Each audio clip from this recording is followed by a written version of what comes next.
Hello my dear students welcome back to our channel नवम श्रेणी पिला माने आज आमे तुम ओडिया व्याकरण बहिर जो द्वितीय अध्याय रही संधि तो तार अभ्यास रे थिबा समस्त प्रश्न उत्तर टिक ए वीडियो देखिबा।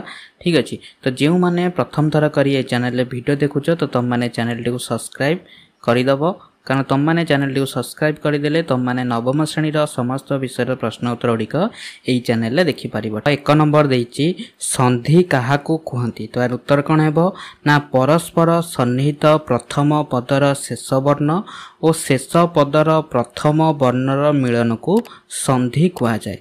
तो देखो मु धर गोटे शब्द लिखिली हिम हैला युक्त आलय हैला तो दुईटी शब्द लिखिली तो प्रथम पदर ये जो प्रथम पद रहा आ ये जो रहा द्वितीय पद है तो ये प्रथम पदर शेष वर्ण कौन रहा म आउ शेष पदर प्रथम वर्ण है ये जो शेष पद रहा आलय तार प्रथम वर्ण जो आ रहा तो यही दुईटा जो मिसिकी आमर गोटे हो तो ताको आमे संधि कहबा। तो हिम युक्त आलय कौन हो ना हिमालय है हिमालय।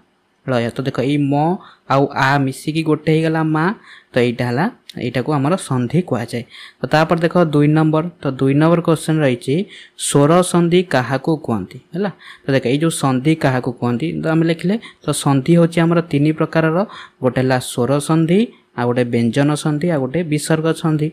तो तापर देख दुई नंबर देछि स्वर संधि क्या कहती तो स्वर संधि क्या कहती ना परस्पर सन्निहित प्रथम पदर शेष स्वर वर्ण सहित शेष पदर प्रथम स्वर वर्णर मिलन को स्वर संधि कहा जाए।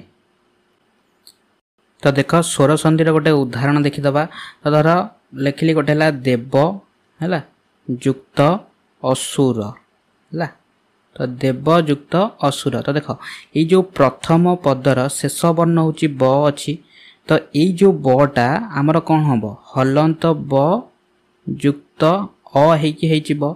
तो देख ये जो अ रहा सेपट जो लास्ट जो शेष पदर जो प्रथम वर्ण रहा अ तो ये गोटे अ ये गोटे अ ये गोटे स्वर वर्ण ये गोटे मध्य स्वर वर्ण तो ये दुईटी स्वर वर्ण जिते बड़े मिलित होइकी संधि कहती तो सेते बड़े ताकू स्वर संधि कह जाए। तो देव युक्त असुर कौन हो ना देवासुर है देवासुर है।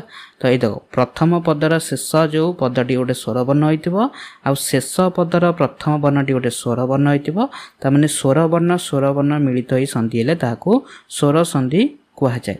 तो तापर देख तीन नंबर क्वेश्चन तो तीन नंबर क्वेश्चन रही व्यंजन संधिर संज्ञा लेख। तो व्यंजन संधि क्या कह जाए ना परस्पर सन्निहित प्रथम पदर शेष व्यंजन वर्ण सहित और शेष पदर प्रथम स्वर वर्ण बा व्यंजन वर्णर मिलन को व्यंजन संधि कह जाए। तो देख ये जो प्रथम वर्ण लिखिब युक्त गोटे है तो ये जो प्रथम पदर शेष वर्णटी गोटे कौन ना गोटे व्यंजन वर्ण हो आउ जो द्वितीय पदर बा शेष पदर एठी जो प्रथम जो आमर जो थिबो वर्णटी सेटा स्वर वर्ण होइतिबो किंबा व्यंजन वर्ण होइतिबो माने स्वर वर्ण सहित व्यंजन वर्ण किंबा सॉरी व्यंजन वर्ण सहित स्वर वर्ण किंबा व्यंजन वर्ण सहित व्यंजन वर्णर मिलन रे जो संधि हुए ताको हमर व्यंजन संधि कहा जाए।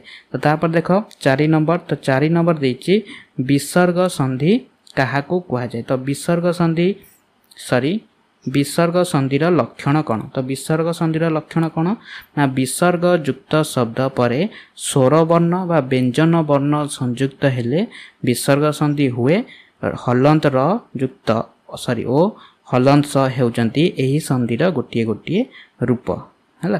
तो तापर देख 5 नंबर क्वेश्चन तो 5 नंबर क्वेश्चन रही संधि विच्छेद कर है। तो संधि विच्छेद कर तमने संधि विच्छेद कर देख देवर्षि तो देवर्षि को संधि विच्छेद कले हम देव युक्त ऋषि है। तो तापर सदाचार तो सदाचार को संधि विच्छेद कले हम सत युक्त आचार। तापर देख सूच्यग्र तो सूच्यग्र को संधि विच्छेद कले हम सूचि युक्त अग्र है। तापर स्वागत स्वागत को संधि विच्छेद कले हम सुयुक्त आगत। गायक गायक को संधि विच्छेद कले हम गई युक्त अक। उज्जवल उज्जवल को संधि विच्छेद कले हम ऊत युक्त ज्वल है। तापर देख जगन्नाथ तो जगन्नाथ को संधि विच्छेद कले हम जगत युक्त नाथ। शिष्ट शिष्ट को संधि विच्छेद कले हम सी युक्त त है। तो पिला माने तुम माने गुड़िक मन रखिब। तो तुम मानकर एग्जाम रे कंपलसरी एथुर गोटे आसीबो है संधि विच्छेद आ संधि कर आसीबो। तापर देख धनुष टंकार। तो धनुष टंकार हेब धनु युक्त टंकार है। तापर मन वांछा हेब मन युक्त बांछा है। स्वर्गत हेब स्व युक्त गत है। ये जो इटा विसर्ग संधि विसर्ग सहित है ये मिसिक गला र है। निर्देश हेब निहि युक्त देश है। तापर देख 6 नंबर क्वेश्चन। तो 6 नंबर देछि संधि कर है। तो संधि विच्छेद माने अलगा करिवो संधि करिवो माने जोड़ी की संधि करिवो। देख प्रतियुक्त अह तो हेबो प्रत्यय है। तापर देख राजा युक्त ऋषि तो ताकू संधि कले हेबो राजर्षि है। तापर देख अनुयुक्त एषण है आकु संधि विच्छेद कले हेबो अन्वेषण। समयुक्त हति संधि संधि कले हेबो संहति है। महायुक्त उदधि है तो संधि कले हेबो मोहोदधि। उतयुक्त छेद संधि कले हेबो उच्छेद है। राजा युक्त ऋषि संधि कले हेबो राजर्षि। उतयुक्त हार संधि कले हेबो उद्धार है। दिक् युक्त अंत संधि कले हेबो दिगंत है। धनु युक्त पानी संधि कले हेबो धनुष पानी है। तापर अनु युक्त एषण संधि कले हेबो अन्वेषण। ततः युक्त अधिक संधि कले हेबो ततोधिक है। गोटे एमती दब। तापर देख भो युक्त उक संधि कले हेबो भावुक है। मुहुर युक्त मुहु संधि कले हेबो मुहुर्मुहु है। तापर देख 7 नंबर क्वेश्चन। तो 7 नंबर क्वेश्चन रही भ्रम संशोधन कर जतीन्द्र है। तो भ्रम संशोधन कर माने आम जोनिक भूल थी आम सजाड़ी ठीक कर लिखा। तो जतीन्द्र हेब तरे हर्षईकार अच्छी तो यहाँ हम तरे दीर्घईकार जतीन्द्र। बागिस हम गरे हर्षईकार भूल अच्छी तो हम गरे दीर्घईकार। उल्लास हम उल्लास है। उशृंखला हम उच्छृंखला है। विच्छेद हम देख विच्छेद यही 6टा द्वितीय 6 हम। शिरच्छेद हम शिरच्छेद है। तापर मनोरंजन हेब मनोरंजन है। तो माने एगुड़िक खातार लिखिकी बारंबार घरे पढ़ी मन रखिबा। तापर देख 8 नंबर क्वेश्चन। तो 8 नंबर क्वेश्चन नहीं निम्नलिखित प्रति धाड़ी रे थिबा भिन्न धर्मी शब्दटी को बाछ। कर देछि देख अस्ताचल नीलाचल हिमाचल सीमाचल है।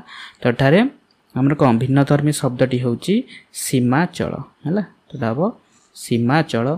तापर खरे देछि देख सुक्ति मुक्ति साधुक्ति विधुक्ति है।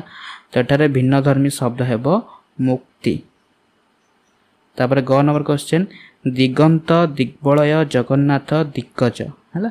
तो एठारे हमर भिन्न धर्मी शब्द हेब जगन्नाथ। तापर घ नंबर क्वेश्चन उच्चासन उच्चारण उच्छेद उच्छन। तो एठारे हमर भिन्न धर्मी शब्द हेब उच्चासन है पास्टटा हम। तापर 1 नंबर दुश्चिंता दुस्तर दुश्छेद्य निश्चय है। तो एठारे भिन्न शब्द हेब निश्चय। तापर देख 9 नंबर। तो 9 नंबर देछि मनः युक्त बांछा है मनोवांछा। एठारे विसर्ग ओ रे विसर्ग है आमर रे परिणत होइछि। सेई जो विसर्ग ओ रे परिणत होउथिबा आउ 5टी शब्द गढ़ है। एगुड़िक आमर कौन होइछि ना विसर्ग जोटा है यहाँ आमर ओ रे परिणत होगला। देख मन युक्त बांछा तो जो विसर्गटा थिला एकला न रे ओकार होगला। तो सेही भरी आउ केतोटी शब्द लिखिबा। देख मन युक्त रंजन होइजिबो मनोरंजन। देखटी विसर्गटा ओ होगला रंतेन रे। अधः युक्त गति है अधोगति। मनः युक्त हर है मनोहर। मनः युक्त रथ होगला मनोरथ। मनः युक्त गत होगला मनोगत है। तो एगुड़िक तुम मान बहुत इंपोर्टाट है। तो तुम मैंने एगुड़िक मन रखिब है। तो तुम मानकर एग्जाम रे यही टाइप सब क्वेश्चन आसीबो। तुम माने जेते घरे लेखि लेखि प्रैक्टिस करी मन रखिब तुम मानकर एग्जाम सेते भल हम। तापर देख 10 नंबर क्वेश्चन जो धारा देवर्षि शब्दटी गठित होईची ता उल्लेख कर। तो देवर्षि हमर केमती होईची ना देख अयुक्त है तो रु मिसिला है और यही धारा देवर्षि शब्दटी गठित होईची तथा सॉरी अयुक्त रु है अयुक्त रु एटा है केम देख ना देव युक्त ऋषि है तो अ केमती आसला आमर जो देव अच्छी तो सेटा जो ब है तो ये जो देव अच्छी ब शब्दटी आमर केमती हम ना हलंत ब युक्त अ है हलंत ब युक्त अ तो ऋषि तो रु अच्छी तो हे अ सहित रु मिसिला है तो अ सहित रु मिसिकी अ रहीगला तो होगा देवर्षि बुझिपार से ही धारा आउ दुईटी शब्द होची कौन लिखिब ना ब्रह्मयुक्त ऋषि ब्रह्मर्षि सप्तयुक्त ऋषि सप्तर्षि है तो तुम मैंने ये आउ शब्द चाहिए लिखिपार। तापर देख 11 नंबर तो 11 नंबर क्वेश्चन रही निम्न रे बाम पाखरे केतोटी शब्द दि जाइए प्रत्येक शब्दर डाहाण पाख धाड़ी तार संधिगत संपर्क थिबा शब्दटी को आनी जोड़। देख कर देछि परीक्षा है तो परीक्षार है तो संधिगत संपर्क थिबा शब्दटी आम लिखिबा तो परीक्षा जेमती हेची आउ कोन हेबो ना निरीक्षा सेही भली मध्य हबो हैला।